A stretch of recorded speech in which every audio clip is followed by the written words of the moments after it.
देखिए, अभी जो आपदा के कारण जिन लोगों के घर बह करके चले गए हैं, उनको बहुत बड़ा नुकसान झेलना पड़ा है। और बहुत जगह तो हम देख रहे हैं कि लोगों की ज़िंदगी भी चले गई, जान माल का नुकसान हुआ है। पहले इस बार की बरसात में शुरुआती दौर पर हमारा ज़्यादा नुकसान हुआ सराज विधानसभा क्षेत्र, मंडी जिला के अंतर्गत नाचन और करसोग और धर्मपुर विधानसभा क्षेत्र। लेकिन जैसे जैसे बरसात का ये दौर आगे बढ़ रहा है, हम देख रहे हैं कि अब कुल्लू में नुकसान हो रहा है, ऊना में नुकसान हो रहा है, चंबा में नुकसान हुआ है, और बहुत जगह शिमला डिस्ट्रिक्ट में भी नुकसान हो रहा है, रामपुर में नुकसान हो रहा है। तो ये नुकसान की जो भरपाई करना एक तो सरकार का दायित्व है, लेकिन मुझे इस बात को लेकर के भी खुशी है कि जब संकट अब की बार जब आया तो प्रदेश के लोगों से मैंने निवेदन किया था सोशल मीडिया के माध्यम से, व्यक्तिगत जिनके साथ हमारे संपर्क हैं, संबंध हैं, हमने कहा कि मदद करिए। बहुत सारे लोगों ने मदद की है। और आज मेरा बाली चौकी क्षेत्र में विशेष तौर से जाने का कार्यक्रम था, लेकिन रास्ता टूट गया, बंद हो गया। जहाँ जाना था, पहुँचना था, वहाँ पहुँचना नहीं हो पा रहा है। मैं अगला कार्यक्रम बहुत जल्दी निर्धारित करूँगा वहाँ जा कर के, क्योंकि वहाँ पर भी देवधार के गांव में बहुत सारे घर जो है वो धंस गए हैं, नुकसान हुआ है।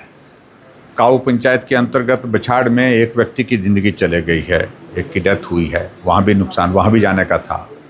और उसके बाद थाची मुरहाय में भी बहुत जगह बहुत सारे घरों को नुकसान हुआ है। उन परिवारों को मिलने का कार्यक्रम था, लेकिन बारिश के कारण सारे रास्ते जो है वो बंद होने की वजह से वो जाना संभव नहीं हो पाया। लेकिन यहाँ पंडो में आकर के जो बाखली है, शौड है, इस इलाके के जो प्रभावित परिवार थे उन लोगों से आए। आज 7 परिवारों को हमने यहाँ पर जो है लोगों की ओर से जो मदद आई थी वो मदद यहाँ पर उनको उपलब्ध कराई है। और इसलिए नुकसान तो बहुत ज़्यादा है, लेकिन थोड़ी भरपाई हम उसमें कर सके, ये हम अपनी ओर से प्रयत्न कर रहे हैं। और विशेष तौर से मैं उम्मीद कर रहा था आज 15 अगस्त जो हमारा स्वतंत्रता दिवस है, इस अवसर पर जो मुख्यमंत्री ऐसे इलाके में जहां नुकसान ज़्यादा हुआ है उस वहाँ की भरपाई के लिए कुछ घोषणा करेंगे, लेकिन ऐसी बात हमको उनके मुख से सुनने को नहीं मिली। मेरे विधानसभा क्षेत्र में 24-25 मशीनें हमने 1 महीने से लगाई हुई थी। अब वो मशीनें हमने काफ़ी वापस भी, क्योंकि उन लोगों ने जो मशीनें दी थी वो अपने खर्चे पर दी थी। बहुत सारे लोगों ने, कई जगह हम तेल पानी का इंतज़ाम कर रहे थे ताकि सेब के सीज़न में हम लोगों की फसल को मार्केट तक पहुंचा सकें, उसके लिए हमारा प्रयत्न था। लेकिन अभी जो सरकार की ओर से जो ये इस इलाके को ऐसे छोड़ दिया है कि जैसा कि यहाँ कोई नुकसान ही नहीं हुआ है।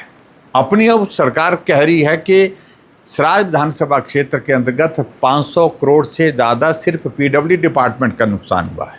300 करोड़ के लगभग आईपीएच जो हमारा जल शक्ति विभाग है उसका नुकसान हुआ है। 100 करोड़ के लगभग हमारा जो रूरल डेवलपमेंट और पंचायती राज उसका नुकसान हुआ है।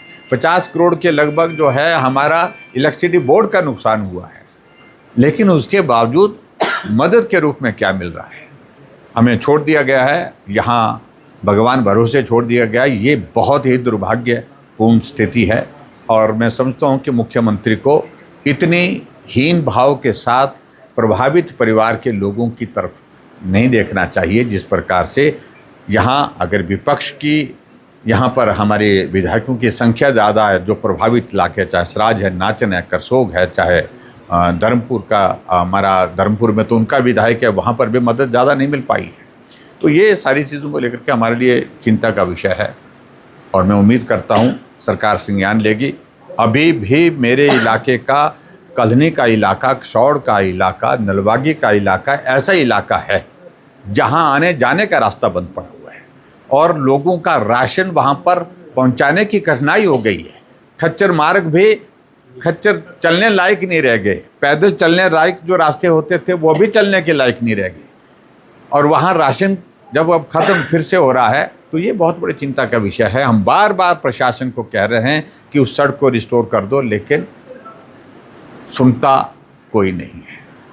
सचमुच में ये सारी पीड़ा हमारी जो है वो गुस्से के रूप में फूटेगी।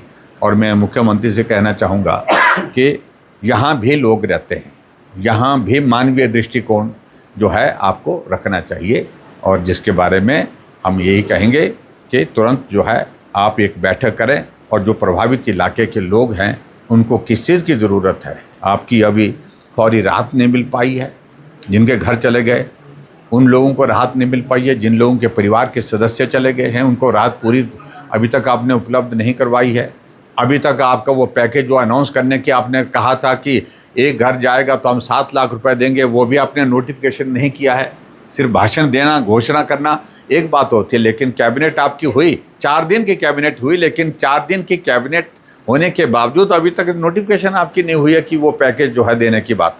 और पिछली बार 4,500 करोड़ रुपए देने की बात कही थी, वो 4,500 करोड़ रुपए भी नहीं मिल पाया है अभी तक।